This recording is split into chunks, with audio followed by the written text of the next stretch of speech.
Hey there! This should be the final pre-trail kind of gear type of thing for my PCT hike, because I am now officially 10 days, looking at the calendar way over there, 10 days from my flight down to San Diego, where my good friend Jesse will be picking me up.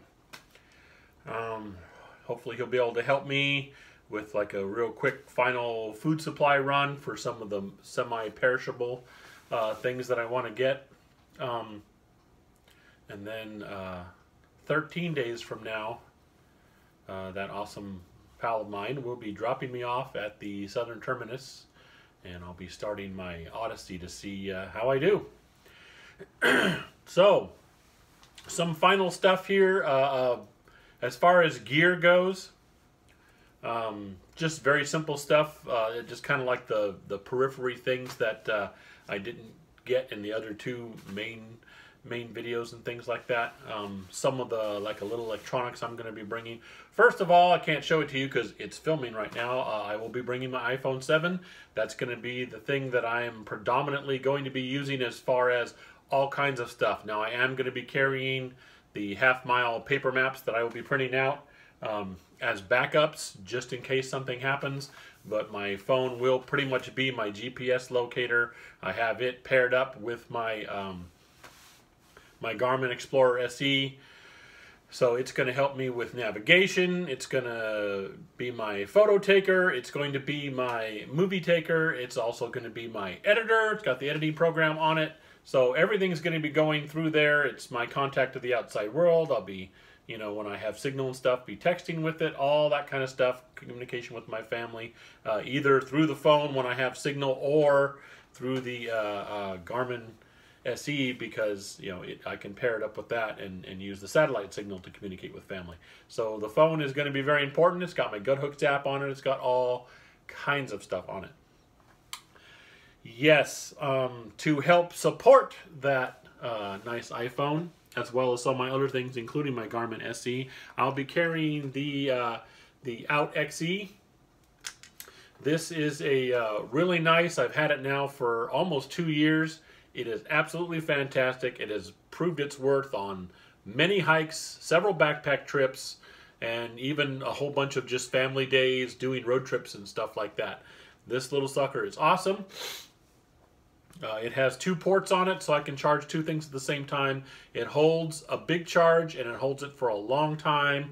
I know I went to the Lost Coast Trail for like a 4-day thing, and it didn't even, and this was charging my phone, which at the time was an older phone, and the battery, you know, didn't last very long, so I was charging it quite often. My phone and my my GoPro at the time, charging them both, I still didn't even get to halfway point after 4 or 5 days.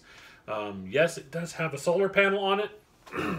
So you still plug this in to recharge it fully and things like that to get it up there, but you hang this on your backpack with that solar panel on it, and that just helps extend the life. Because the solar panel, because it's a small one, is a slow recharge, but it will eventually recharge this. But if you're hanging it all day long on your backpack and it's getting some kind of sunlight, even if it's not recharging all the way, all those hours, it definitely will prolong the life of this thing as far as a charge goes. So very awesome. And as a backup, it's got lights on it and things like that, so I could use it at night if I had to kind of, you know, find my way at camp. So the Out XE.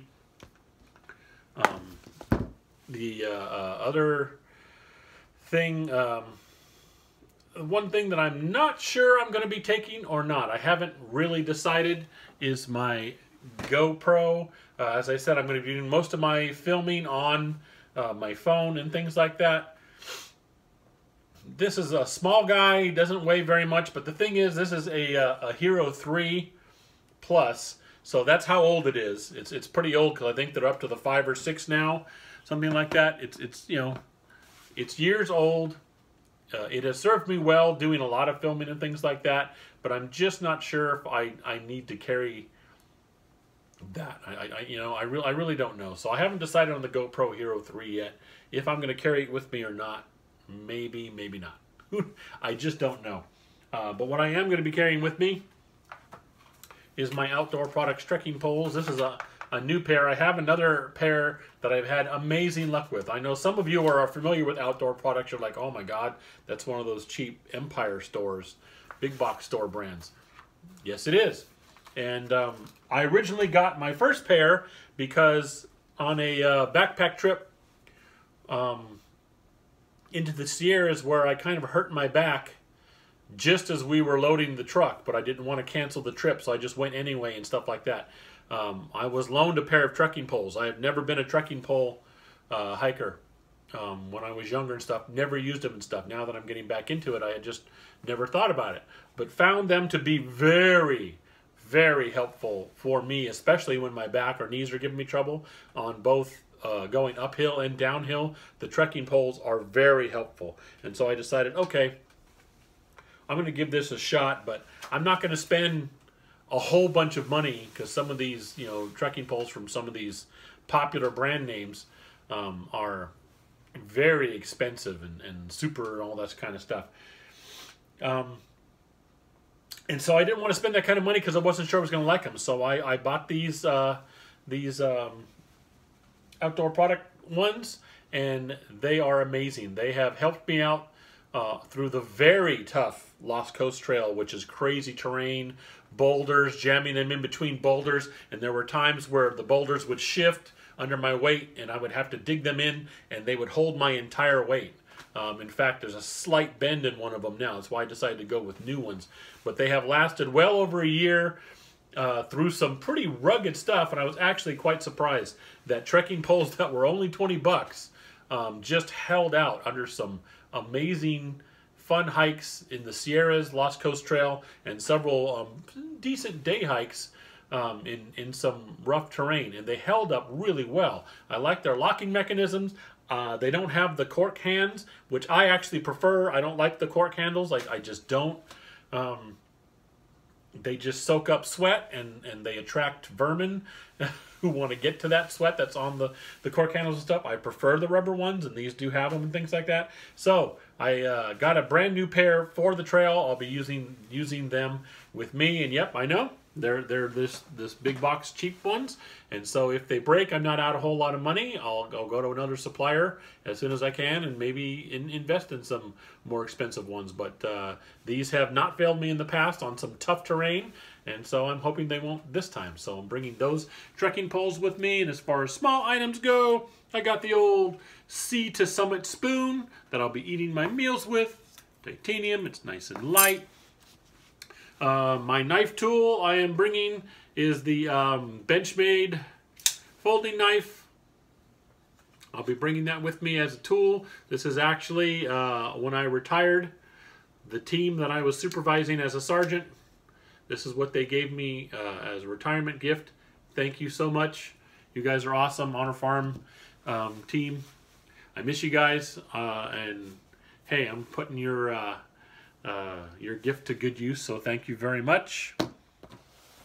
I'll be carrying, since we have lots of snow, and it looks like even in the desert we're going to have snow in places like San Jacinto area, the Idlewild area, getting into Baden Powell and all that. I will be having crampons with me by the time we reach that point on the trail. So I've gone with the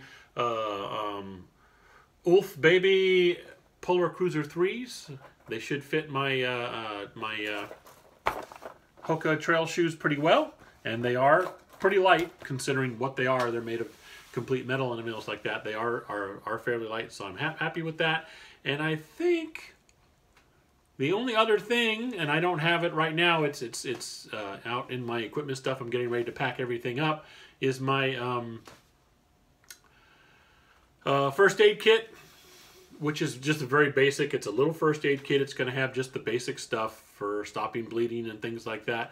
I am going to be carrying with me. I take certain medications. Some of them I just cannot not take and just not bring them. So I'll be having, you know, my supply of medication with me so I can take that daily. I'm also going to be bringing some ibuprofen, things like that, because, you know, you just need it.